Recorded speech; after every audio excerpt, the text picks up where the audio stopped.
Padre Adalto já está conosco aqui em nossos estúdios. Padre, um bom dia, uma excelente semana para o senhor. Bom dia, Tony, bom dia, Marquinhos, bom dia, amigos da Rádio Raízes.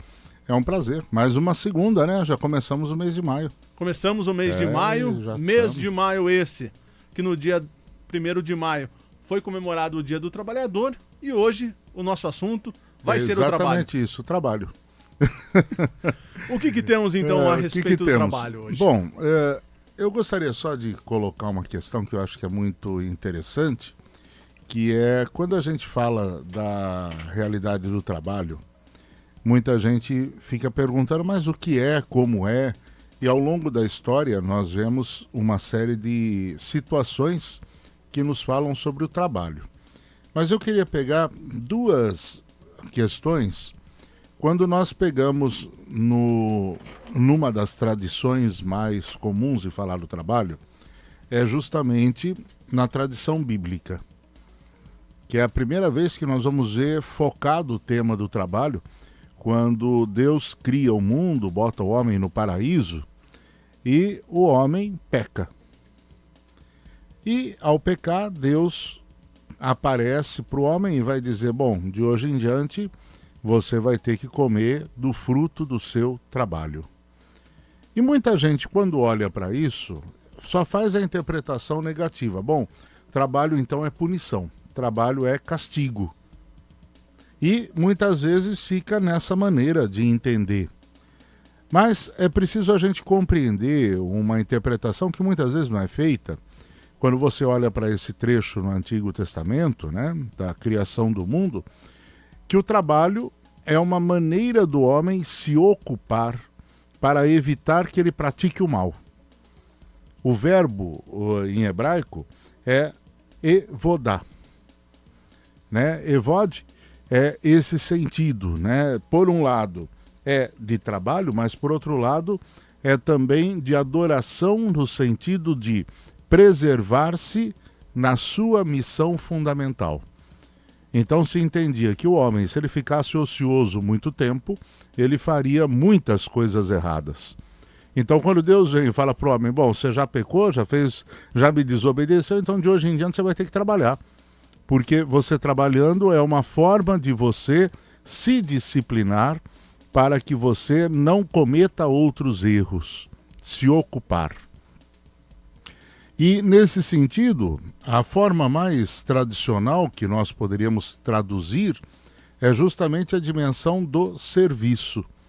Porque, quando eu falo serviço, eu mexo com o trabalho braçal, mexo com o trabalho intelectual, com o trabalho onde você vai estar se colocando diante das outras pessoas. Então, você tem esta dimensão. Um pouco mais para frente, quer dizer, isso 2000 anos depois, quando a gente começa a entrar na origem latina, a palavra trabalho no latim vem de tripalium. E tripalium, o que é? São 3 paus, vamos dizer assim, que era um instrumento de tortura usado naquele tempo. E todas as pessoas que praticavam o mal ou que não viviam dignamente eram condicionados a esse castigo. Então, para a cultura latina, o trabalho passou a ser feito de uma maneira onde era visto como punição. Então, qual era a perspectiva que tinha? Quem é inteligente não trabalha. Quem é inteligente vive da sua inteligência. Então, ele vai arquitetar, ele vai organizar. Quem é que trabalha? É aquele que não é inteligente, é aquele que não tem capacidade suficiente para se desenvolver intelectualmente. E isso é um furo, porque você imagina se todo mundo vivesse só da sua cultura ou só do seu trabalho intelectual. Como é que a gente ia comer? Como é que a gente ia fazer as outras coisas? Né? Imagina se todo mundo fosse radialista. Né? Onde que vai ter comida? Imagina se todo mundo fosse professor. Ou imagina se todo mundo fosse médico. Né? Então nós não podemos dizer, olha, tem trabalho que é melhor, tem trabalho que é pior, tem trabalho que é prêmio, tem trabalho que é punição. Não, o trabalho é trabalho. Eu não posso colocar trabalho apenas como castigo ou como negação. Mas a cultura latina é muito pragmática nesse sentido e ela acaba colocando isso. Então a gente acha que quem é inteligente, quem tem dinheiro, quem tem posse não precisa trabalhar. Né? E nesse sentido, eu acho muito interessante, avançando na história, quando a gente chega depois aí no período moderno, tem um filósofo chamado Friedrich Hegel. Ele é um dos principais autores que fala da dialética, que é o conceito que os marxistas tomaram para falar de alienação. Só que o conceito de alienação em Hegel é um conceito muito interessante. Ele diz que alienado é o patrão, porque o patrão não sabe produzir. O patrão só depende daquilo que o outro faz. Então Hegel vai dizer, o trabalhador não é alienado, porque o trabalhador usa a sua força, o trabalhador sabe fazer, o trabalhador, se ele não tem emprego aqui, ele vai ter emprego lá, ele vai ter em outro lugar, e ele sempre vai se virar para produzir, ele nunca vai passar fome. Agora, o patrão não, se o patrão perder o trabalhador que produz, ou se o trabalhador deixar de produzir, o patrão vai à falência porque ele não é capaz de fazer nada. Ou ele vive só do dinheiro que ele acumulou, ou ele não faz nada. Né? É muito interessante isso, porque Hegel começa a mudar esse conceito e vai dizer o trabalho é a fonte de dignificação do homem. Agora, dentro de uma sociedade capitalista como a que a gente tem, o trabalho, mais do que nunca, acaba sendo uma fonte de exploração.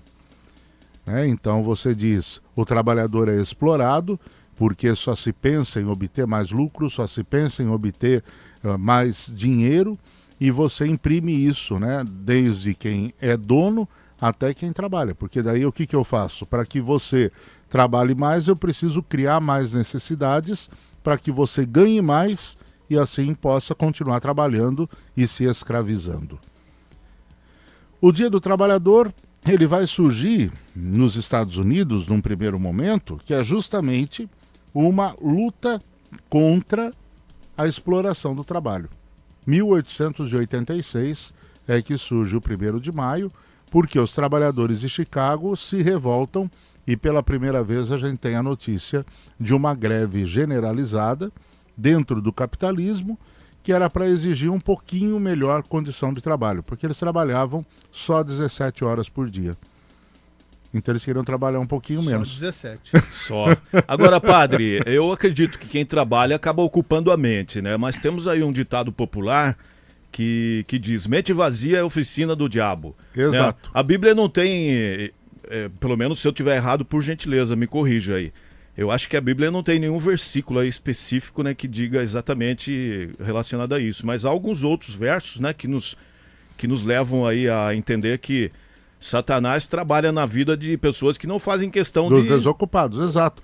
É isso que eu falei, é uma interpretação que muita gente não faz do livro do Gênesis, no seu capítulo 1. No seu capítulo 3, aliás. Quando Deus vem falar para o homem que ele precisa trabalhar para ganhar o seu sustento, é esse o sentido, para que ele deixe de viver apenas na ociosidade improdutiva, porque a ociosidade improdutiva leva o homem a uma situação do mal. Ele se ocupa de coisas que ele não deveria se ocupar. Agora, quando o homem vive plenamente a sua realidade, de assumir o seu papel diante do mundo, diante da realidade, o trabalho faz parte. Porque o trabalho não é só a forma de sustento, mas é uma forma de realização pessoal. A gente falava há tempos atrás de satisfação e realização, o trabalho não é minha satisfação. Porque quem é que gosta de ter que levantar cedo, de fazer isso? Ele não me satisfaz, mas ele me realiza porque ele abre espaço para que eu possa mostrar a minha competência e a minha capacidade diante do mundo e ser parte desse mundo onde eu vivo. E é interessante, né, Tony, quando a gente se propõe a fazer algo relacionado ao trabalho, quando a gente consegue o objetivo, a gente sente, né, aquela sensação... Sente a satisfação, eu cresci com o que eu estou fazendo. Agora, quando a gente fica apenas e tão somente dentro da mediocridade do não fazer nada ou de se manter naquela atividade mecânica das coisas, é onde a gente acaba se perdendo. Então, trabalho dentro de uma origem, da origem hebraica, que é a mais tradicional que nós temos, é a primeira vez que se fala da necessidade do trabalho, é justamente a situação não de negação da dignidade, mas o trabalho é aquilo que faz com que o homem tenha uma ocupação para continuar o seu projeto dentro de um estilo de vida e de um projeto de vida proposto que venha trazer a plenitude. Exato. Diferente do latim, que já coloca como castigo. E por quê? Porque na cultura latina você tem muito a experiência da escravidão. É escravidão pela guerra, é escravidão pela dívida. Então daí se imaginava que aquele que não conseguisse sobreviver teria que trabalhar para que o outro pudesse usufruir da sua força. Padre, nós recebemos aqui a participação da Andressa Benatti, Padre Adalto, sempre esclarecendo, grande homem, um abraço, mandando para o senhor. Também temos aqui a participação do Tarciso Conag. Bom dia, Padre, Marquinhos e Tony. O trabalho é uma benção, pois já curou várias pessoas de depressão. Isso pelo menos na loja dele.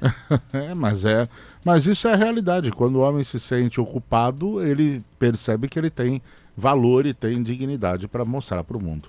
Agora, mudando um pouquinho de assunto, o nosso amigo Luiz de Campos Pacheco, ele mandou aqui: bom dia, Tony, bom dia, Padre. Muitos falam da Trindade, que são 3 poderes iguais, mas Deus é maior, Jesus é Filho, o Espírito Santo é força ativa de Deus, e ele questiona se então não são iguais. São iguais, são iguais. Quando a gente fala aí, entrando num outro assunto agora, né, que é a questão religiosa, quando eu falo de Santíssima Trindade, eu lembro que Deus é um só. Porém, ele tem uma única natureza, mas são 3 pessoas. E como 3 pessoas, cada uma tem a sua missão.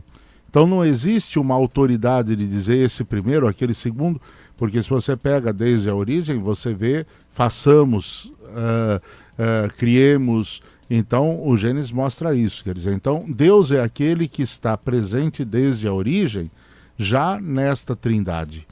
É Pai, Filho e Espírito Santo, não um sendo superior ao outro, mas uma comunhão perfeita de 3 pessoas, onde cada um tem a sua identidade própria, mas é um só Deus. E estão dentro de uma única dentro de um único projeto, dentro de uma única dimensão. Então não existiria o Pai sem o Filho e sem o Espírito, não existiria o Espírito sem o Pai e sem o Filho, e não numa hierarquia.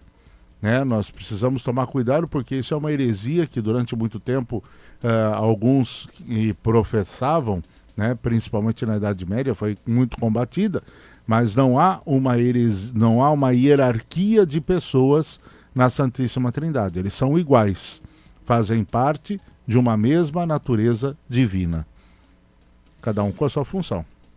Tá certo então, né, Marquinhos? Fechamos mais uma segunda-feira com o Padre Adalto. Tá aí, e segunda que vem a gente tá de volta. Se Deus quiser. Tá bom? Padre, um uma abraço. ótima semana e um bom dia. Infelizmente hoje é um programa que vocês têm muito mais notícias tristes do que alegres, mas... O final de semana foi complicado, né, Padre? Sim. Mas o pessoal acho que tem que pensar um pouquinho, né? Não adianta quem ficou aí 18 meses dentro dessa situação de fechamento, não adianta querer extrapolar e querer descontar os 18 meses em uma noite, gente. Por favor, vamos ter um pouco mais de responsabilidade, um pouco mais de comprometimento, né? Isso não só por causa do acidente, mas a gente ouvia o burburinho da praça esse final de semana, foi muito forte, né? E muita gente andando sem máscara, muita gente caminhando, só porque agora parece que diminuiu um pouco a restrição, não significa que estamos livres da doença. É preciso preservar. Né? E tome cuidado, porque a coisa fica pior. Hoje eu ouvia no noticiário de manhã dizendo que em Minas Gerais o índice de contágio já passou para 107. Ou seja, cada 100 pessoas que tem, ele pode contaminar 107. Mais do que o que tem. tem. O índice normal, para que a gente tenha o controle, é que caia para 50. Quer dizer, uma pessoa não contamina ninguém. Quer dizer, você precisa ter 50 para contaminar um. E nesse caso a gente está tendo uma inversão. E quando esse índice cresce, a gente sabe, vem fechamento, vem lockdown, vem restrições, tudo de novo. Então não adianta a gente exagerar. Tá certo, então, tá padre. Bom? Muito obrigado. Um abraço. Bom dia. Até mais.